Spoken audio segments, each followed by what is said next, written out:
Well, the 8 Deadly Sins training program grew out of the lessons of the workplace autopsy.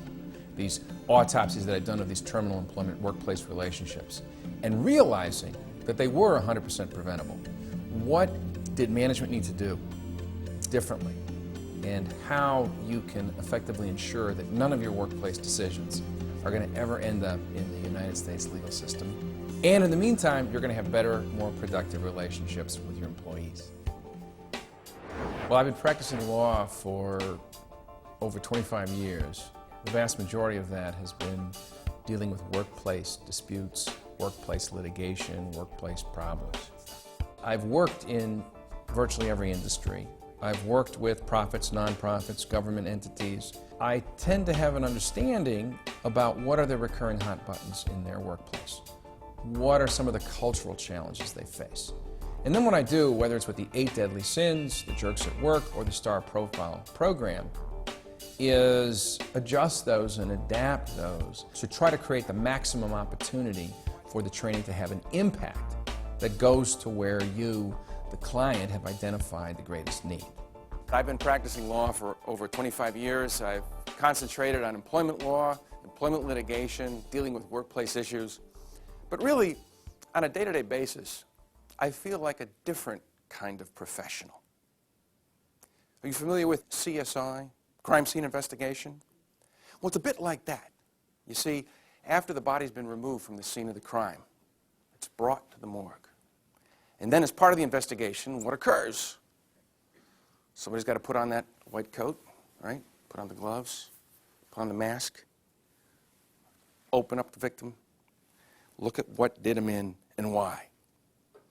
And so for me, I think of myself as a coroner of terminal employment relationships. Because the kind of stuff I deal with is the worst of the worst. Because essentially what I do with each new case, with each new terminal employment relationship that is wheeled to me on the gurney, is I look at it, I open it up and see what did it in and why.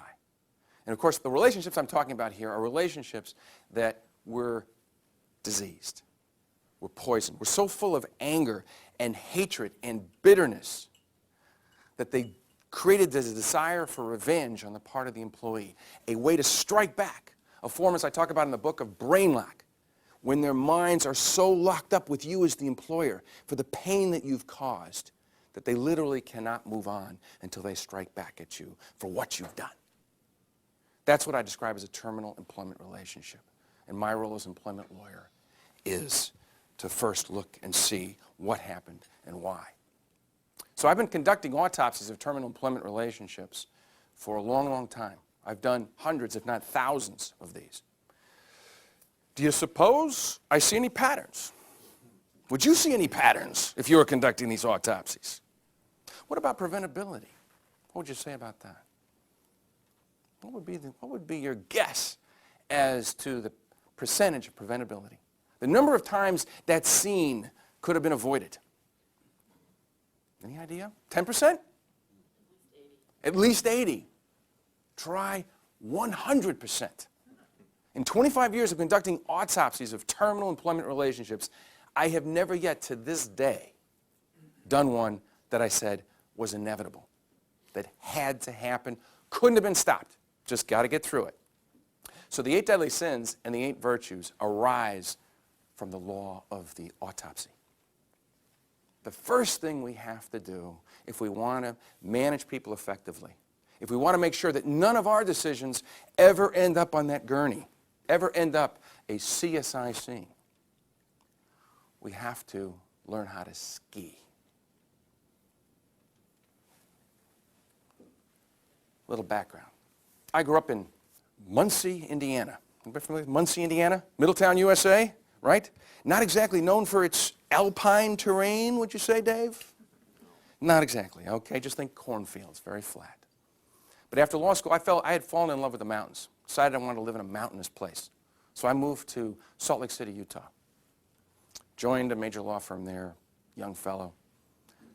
Everybody here, we got some skiers in this room, by the way. We have some skiers? Okay, a little bit. Anybody skied Utah? Of course, Kay skied Utah. Well, you've skied Utah, Laura. Well, we have a number of, in this firm, lifelong fanatic expert skiers. And they said to me, you know, Jathan, you seem reasonably athletic. You'll catch on. Come with us. So we went to a resort called Snowbird. Some of you know, not the easiest, kindest, gentlest place in the world to learn how to ski. And of course, my friends being lawyers, do you think they took me to the little bunny hill, the little beginning slope? No, right up the tram, 3,000 vertical feet. And there I was, first time on skis, heading down. Well, fortunately it snowed. There was something for me to fall into, break my fall.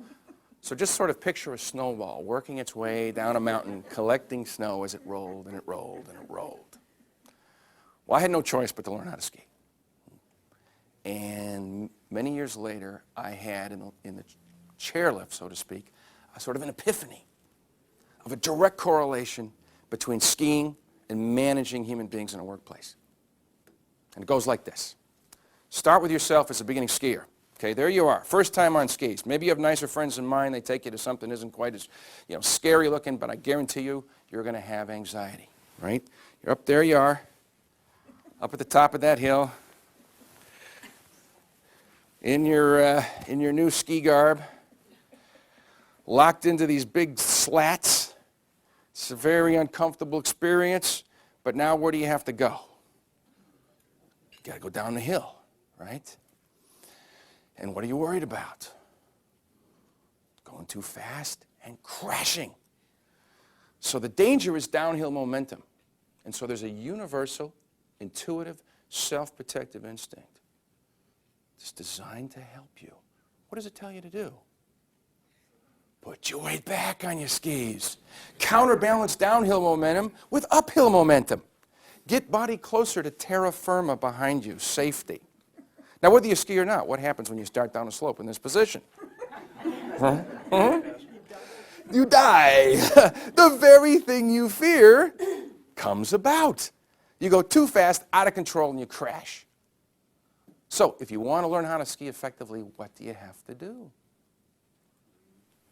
Lean forward. You've got to do the literal opposite of what an intuitive, self-protected, probably genetically encoded instinct is telling you to do. You've got to do the literal opposite. You've got to put your weight toward the downhill slope. And to further encourage you, they actually call it the fall line. Okay, you got to put your weight toward the fall line. Why do they call it the stay up line? But that's what you have to do. You have to do literally the opposite of an intuitive, self-protective instinct. Okay? Otherwise, what you fear will come about. Now, let's talk about management. Think about your experiences in the workplace. Ever had a difficult employee? High maintenance employee? Short fused employee, right? Mount Vesuvius is just one eruption away. Ever had a long fused employee? Dealt with a few of those. What I mean by long fused employee? This person tends to be kind of quiet, keep to himself. But after a while, you can't help but wonder if they aren't hearing voices. And if the voices aren't saying, time to clean the guns. Ever managed an employee like that? Think about it. Ever managed an employee where you might be worried that if things don't go well, you might get sued?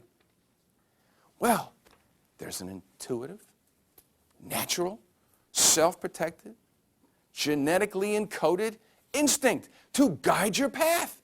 And what is it? Avoid. That employee represents danger. That employee represents risk. That employee represents uncertainty. That employee might ruin my day. Avoid. You lean back on your skis. It's an exact parallel. It's an exact parallel. And so the managers who manage effectively, the ones who don't say management would be a great job if only there weren't any people, okay? The managers who actually take satisfaction in what they do, whose employees feel fortunate to have them as bosses, they say, there's a problem here, it's not going to get better on its own, so I'm moving this to the top of the agenda. I'm going to develop a game plan and fix it. It's literally taking that instinct to avoid as a trigger to do the opposite. And so the first deadly sin of mismanagement is allowing that instinct to guide your behavior, thinking that this is helping you, making things safer for you, and the first virtue is to do the opposite and deal with it.